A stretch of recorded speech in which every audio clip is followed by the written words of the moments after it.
Sure if you know this, but when we first met, I got so nervous I couldn't speak. In that very moment, I found the one, and my life had found its missing piece. So as long as I live, I love you,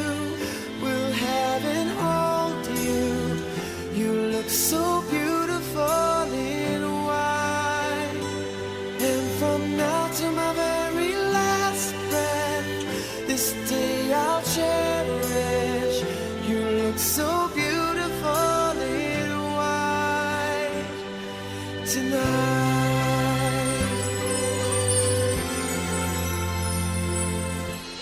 What we have is timeless, my love is endless, and with this ring I say to the world, you're my every reason, you're all that I believe in. With all my heart I mean every word. So as long as I live, I love you, will have and hold you. You look so beautiful in white, and from now to my very last breath, this day I'll cherish. You look so beautiful in white tonight.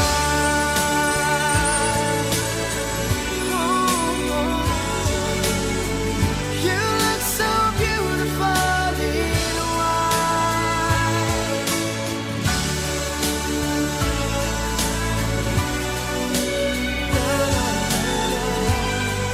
So beautiful in white tonight. And if a daughter is what our future holds, I hope she has your eyes, finds love like you and I did. Yeah, but when she falls in love, we'll let her go, and I'll walk her down the aisle. She looks so beautiful in white.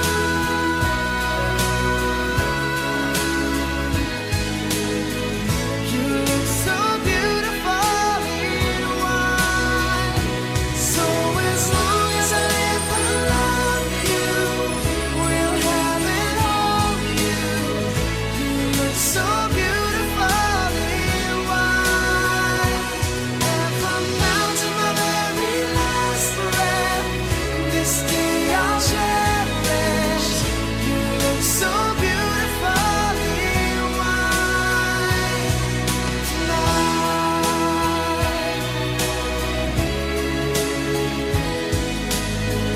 You look so beautiful in white tonight.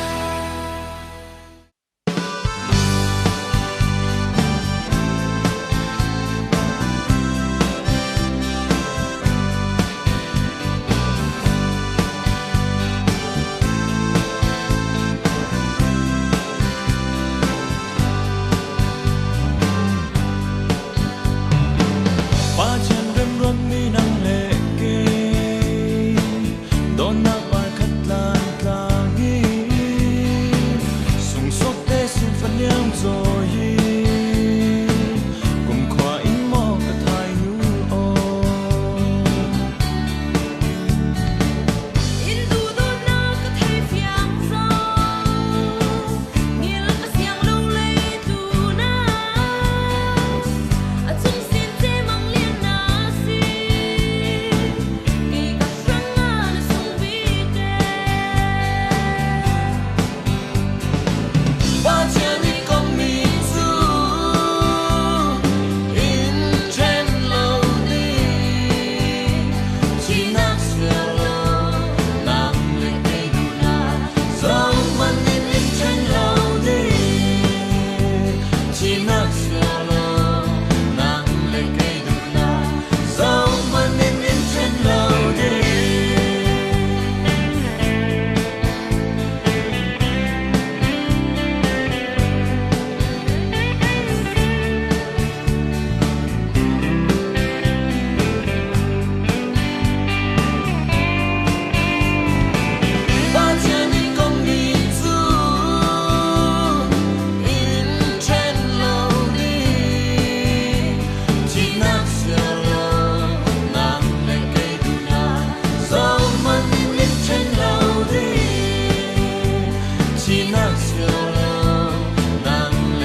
Mr. Asit Sewale Thinoi Moidei Nidun Take Tuna Arayana Benji Duang Sing Samanin Monolo Palamte Tu Se Porapung Tu Te Tu Se Arularing Siatun Kaye Masan Dingroi Dunta Nei Yami Karatu Kincante Kembang Tu Niniu Te Dingroi Dunta Masan Nei Riang Ko Lai Chiangin Pakat Siana Nei Yang Ko Jeng fangin kintu kucam ho kit aptua pastor reverend Selen thangin tu kucam te kit ap satui jeng fangin mopa le rol pui lut chani tuai jeng fangin monu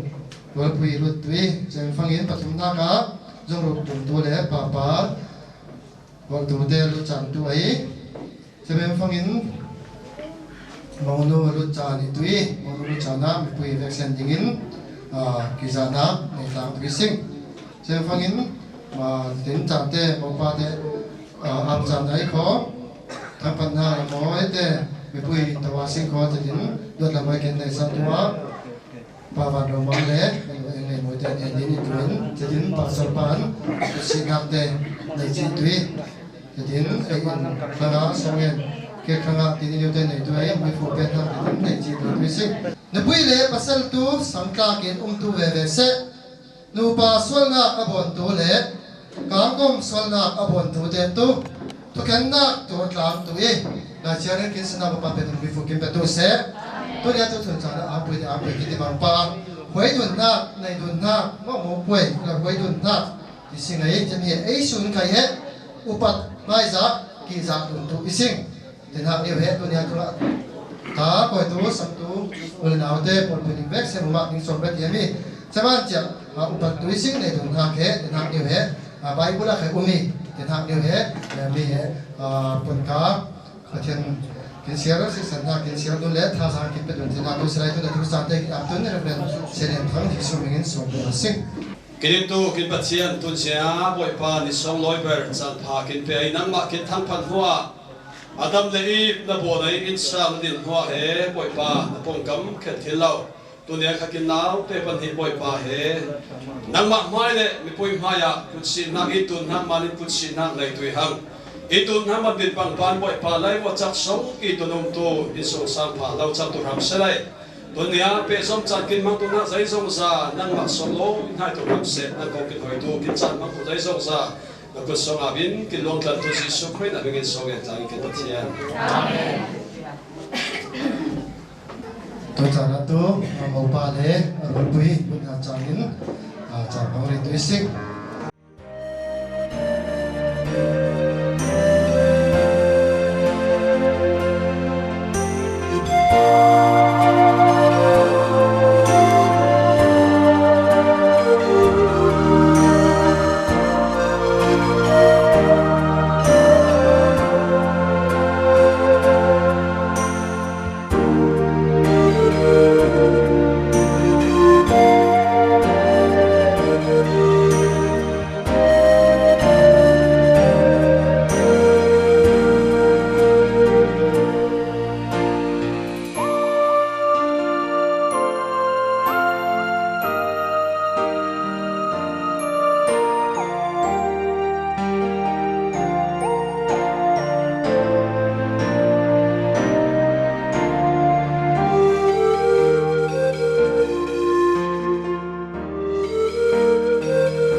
Monu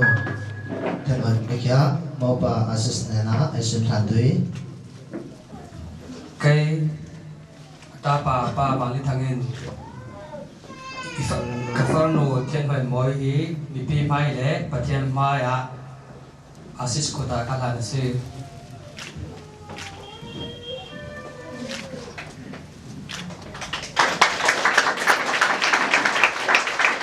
Mamang Kultere Panu ene boite somsi tuising saya fangin utsi na janin pasar pani jante pejong tui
I promise that I do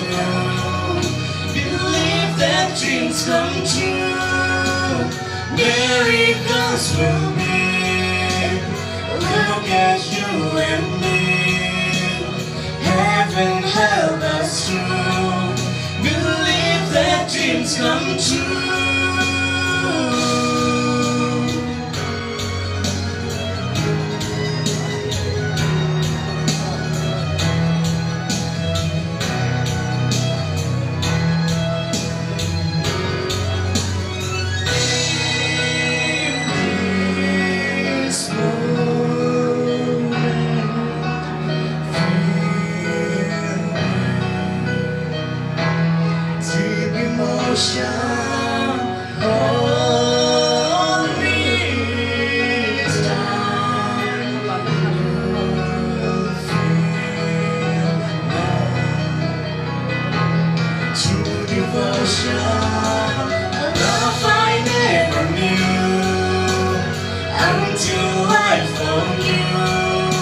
I promise that I do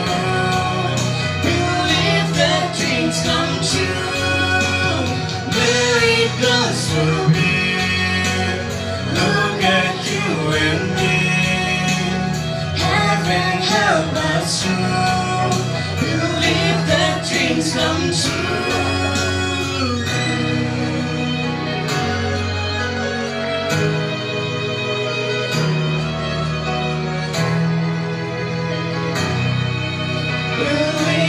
Dreams come true.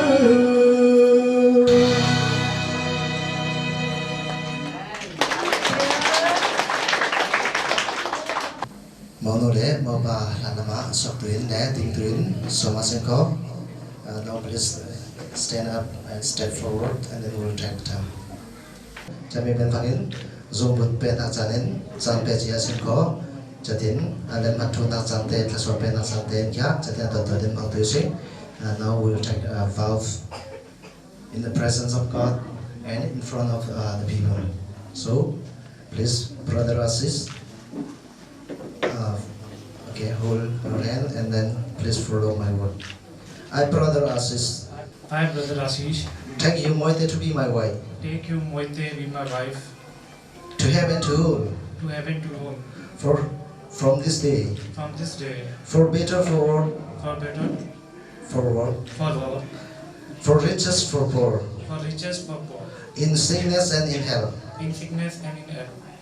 to love and to cherish, to love and to cherish, till die as to pass, till die to estivus. according to God's holy law, According to the God's holy law, God holy law, in the presence of God, in presence of God, I make this vow. I make this vow. Okay, tu na tu no thian hỏi làm mình thì làm mình, vậy có, tuân cho nó,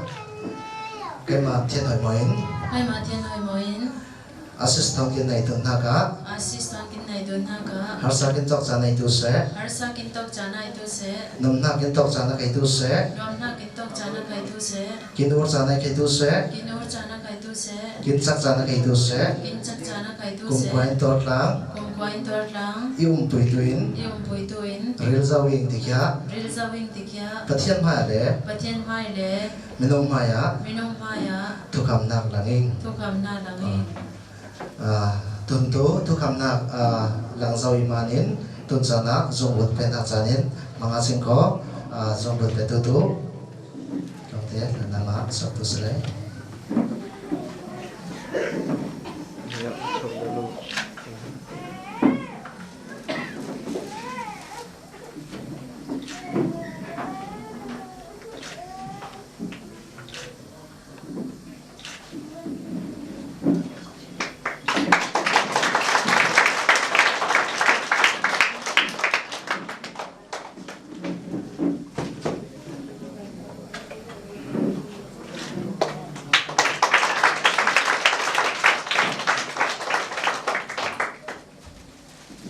yang pathian mai le minom maya tu kam dun nak te kai lang zau ai zong bút te khan pe dun zoi manin tun sana kinau pa asis le moi te kya pum thi inon lawai pum khati zau te kya kai men phong nang nei kai ma pastor Evan Colin phong nang nei. Therefore, if God has joy, then no one will break this family. Okay, Jami manin tu chana tu pathian mai le minum maya pum khati zon hak phong na kin nei manin Jami bang thau tham kya certificate ranga signature le ma thu nak chan kya pe zon chin chi sing le Jami le ma thu nak thu lai chana solo la mo kin sak sa tun kya no hana le min trong kya som chi tu sing. momenon dimilathon lasna mutin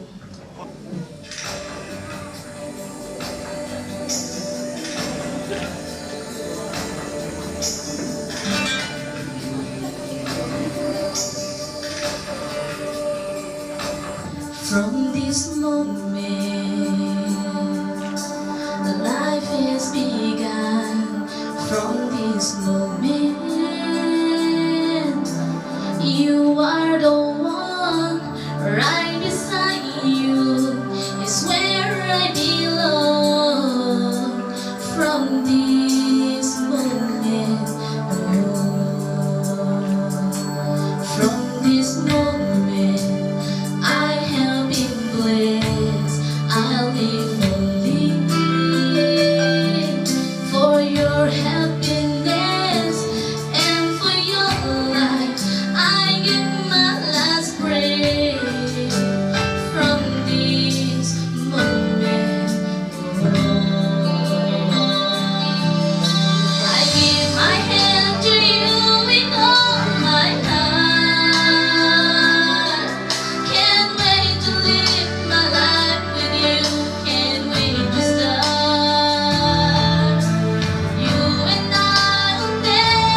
Pathian chung nung kimen hakin Pathian nung kinoi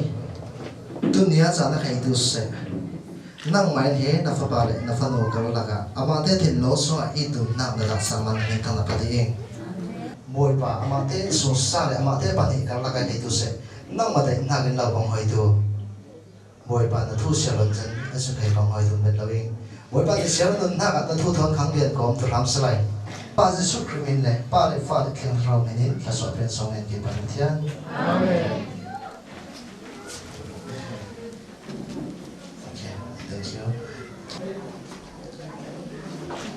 Maybe saya sini.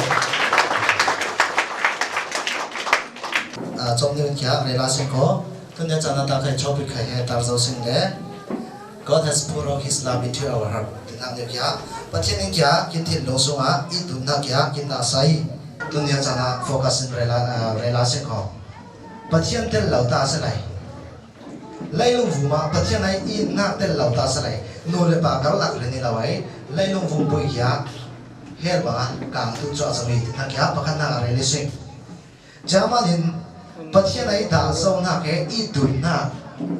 kya kinten zaitu thon thon chama sing satan pa ai ban roi na khalekat elum na khalekat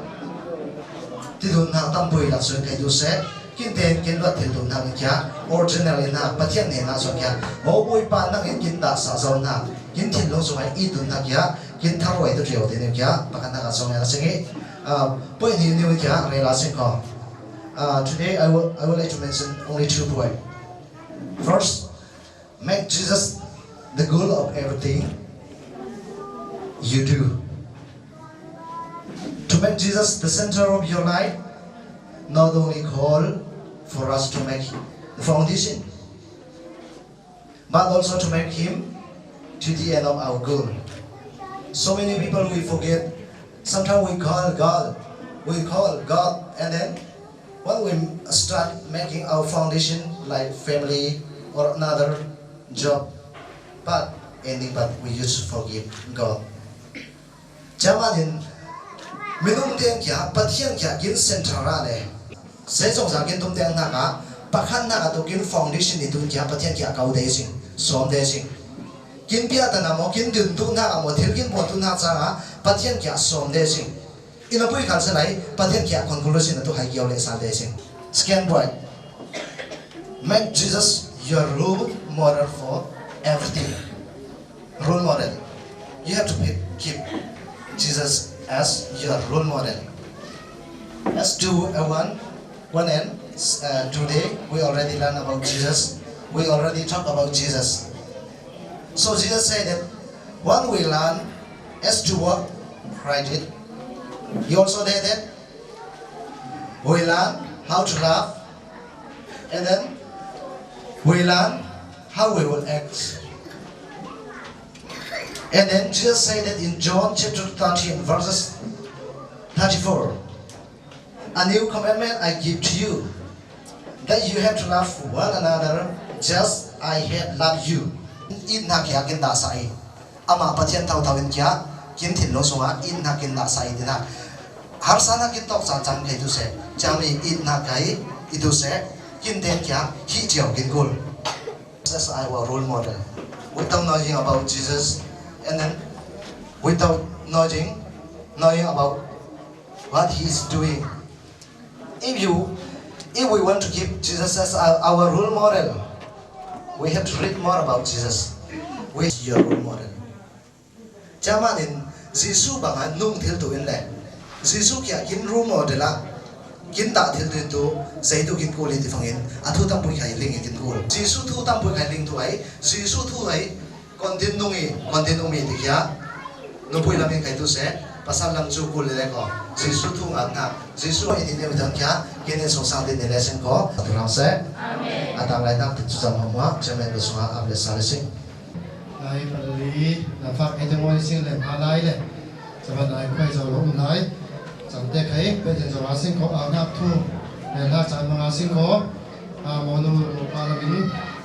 itu se masan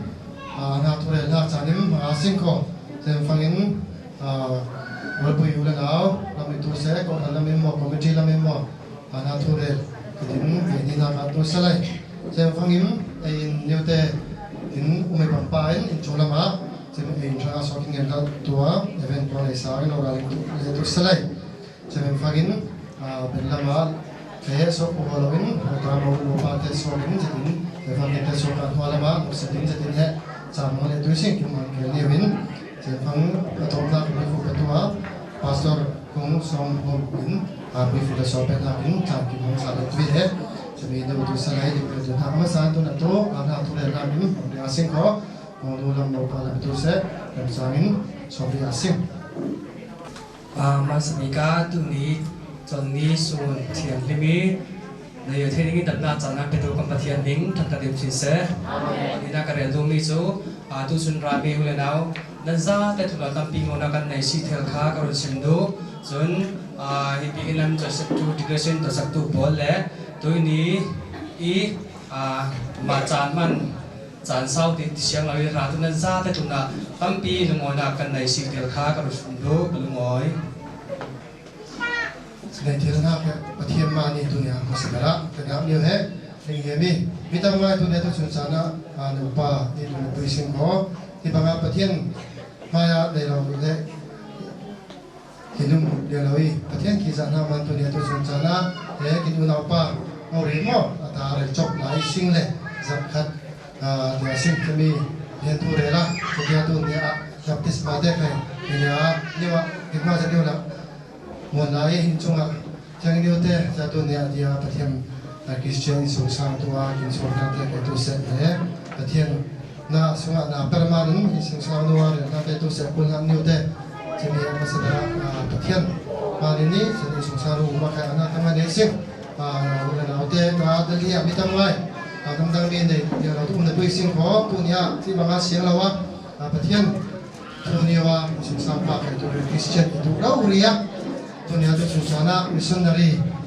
เราไปตักตรีโม่เราไปโอ้กินท่ากินเรือสมัยสอนเราเรื่อยๆอันนั้นเป็นอะไร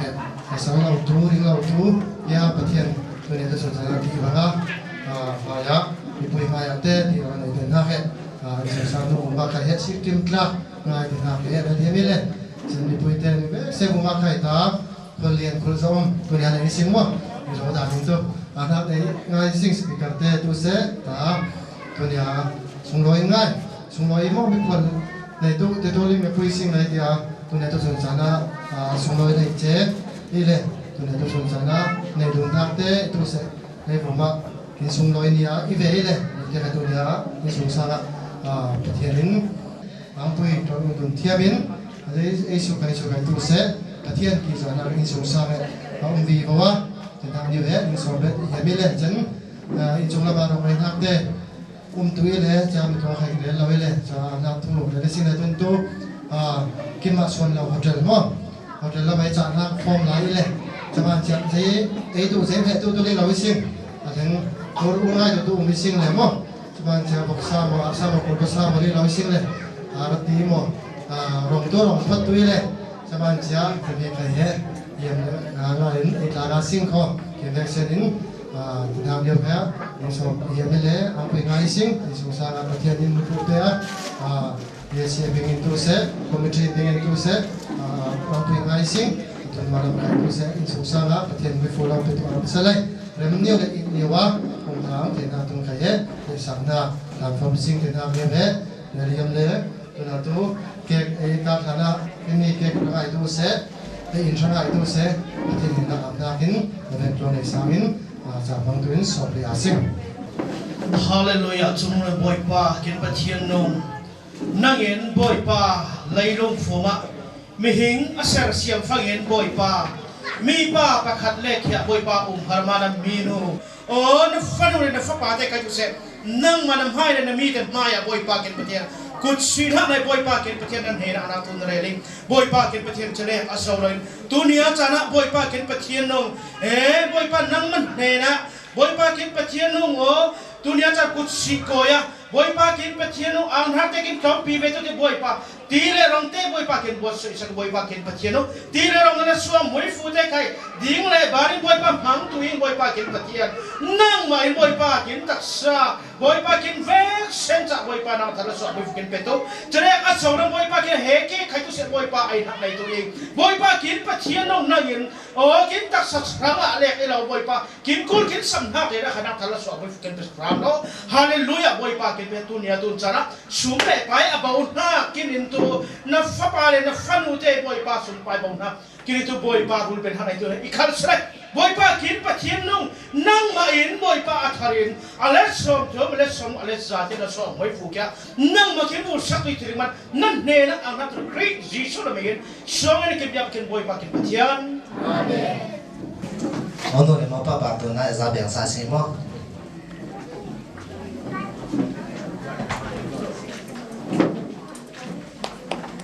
za biang sa nang le singi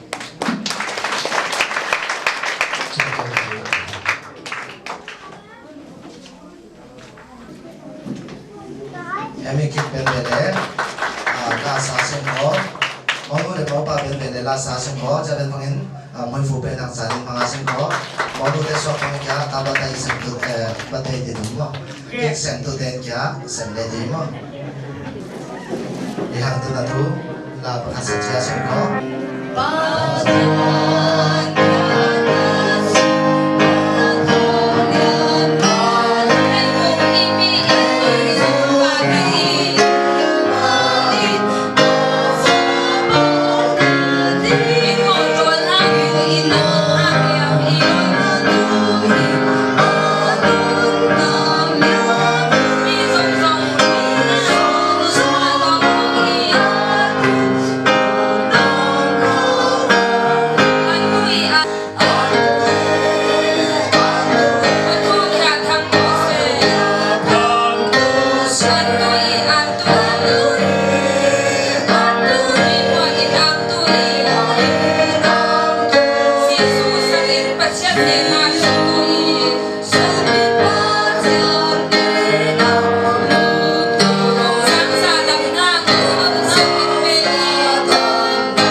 May the grace of our Lord Jesus Christ and the unlimited love of God and the fellowship of Holy Spirit be with this new family who going on new journey in the gospel and the God's people, this congregation, church, forever. Amen. Amen. tu mau le mo pa sok sa tu ma len lam tu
ท่าสาระแบบนี้ส่วนเสียงหน้าใครต้องพี่จะ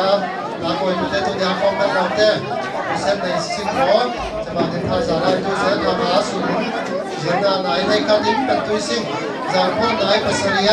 ส่งต่างมาสิ่งทำเดียวกันเฮ้ท่านที่เคยเป็นดิ้ง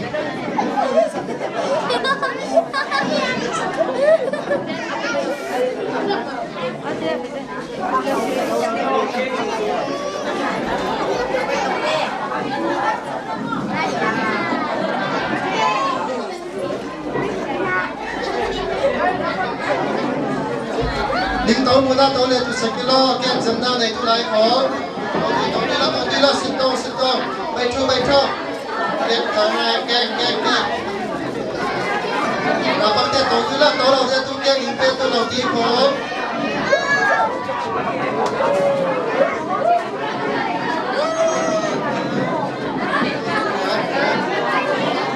Esa con tu tal maquete. Voy. Con tu quieres tú. ไม่สิ่งของนั้นแล้วแบบนั้นผมจะการจะถึงสิ่งของนี้ตรงที่นี่คุณเดียววะมาฟังได้มากกันเนาะ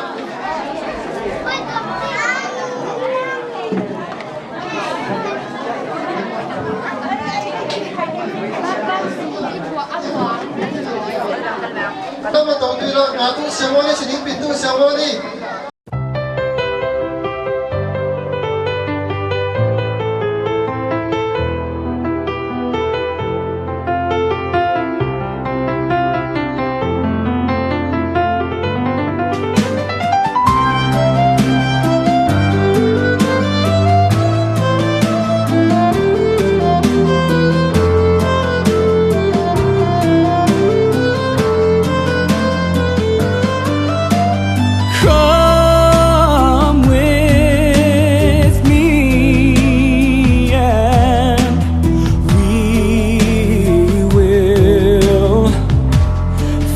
Together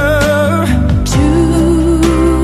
a place where we can love forever. Take my hand and we will see tomorrow.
Come with me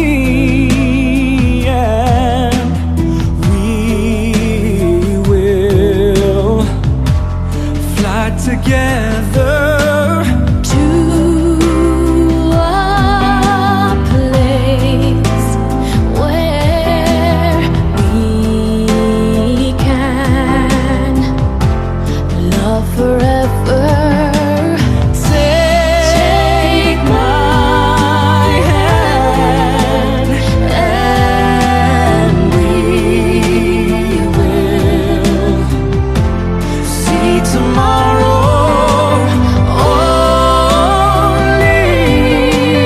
joy and no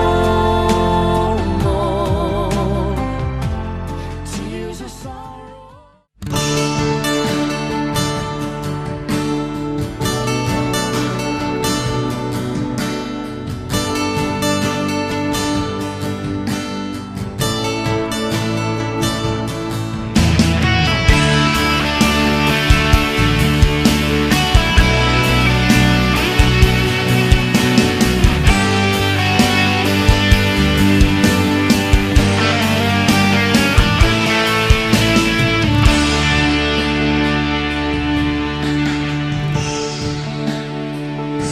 Kata si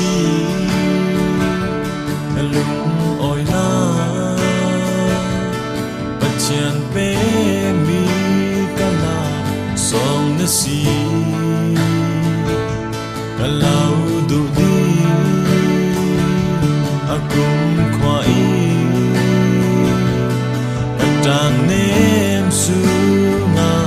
Kalau shoy di Kati Hello, Chen, Lord, Lodi. Hello, Du, Tam, Tingdi. Alum, Badai, Tomoin. Kan Leng Di. Du, Dona, Patani. Sung, Tuai, Rona. Kan Leng Di.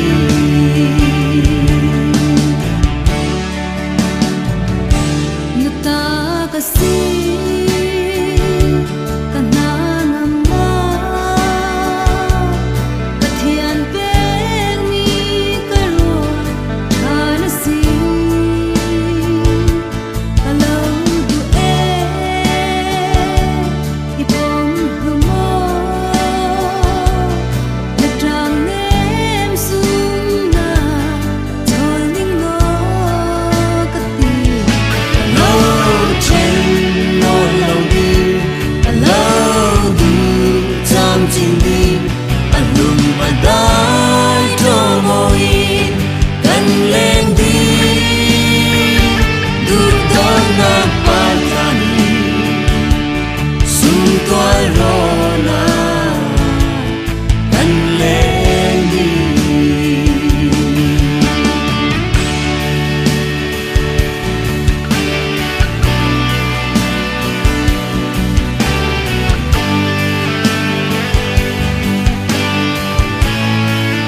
लब की कवाली है इश्क कोई, दिल की दीवानी है इश्क कोई, महके सी प्याली है इश्क कोई, सुबह की लाली है इश्क,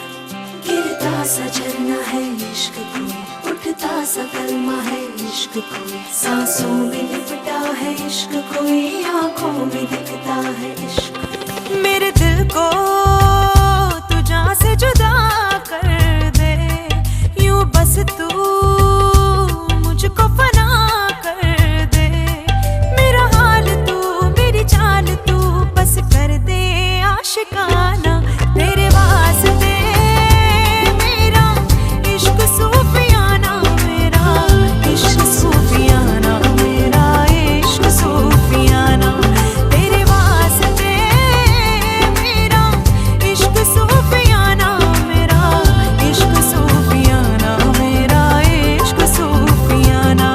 लब की कवाली है इश्क कोई, दिल की दीवानी है इश्क कोई, महकी सी प्याली है इश्क कोई, सुबह की लाली है इश्क।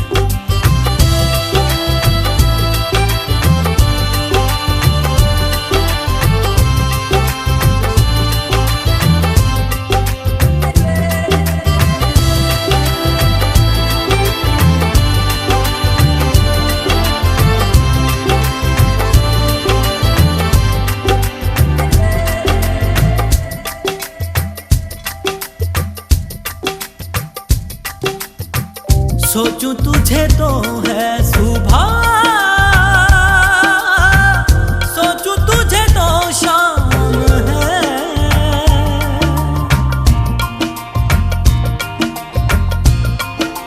हो मंजिलों पे अब तो मेरी एक ही तेरा नाम है, तेरे आग में ही जलते कोयले से हीरा बनके, ख्वाबों से आगे चलते हैं तुझे बताना, तेरे वास्ते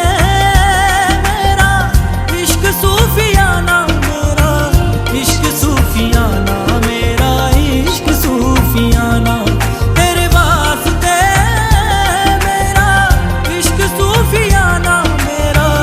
इश्क सूफियाना, मेरा इश्क सूफियाना।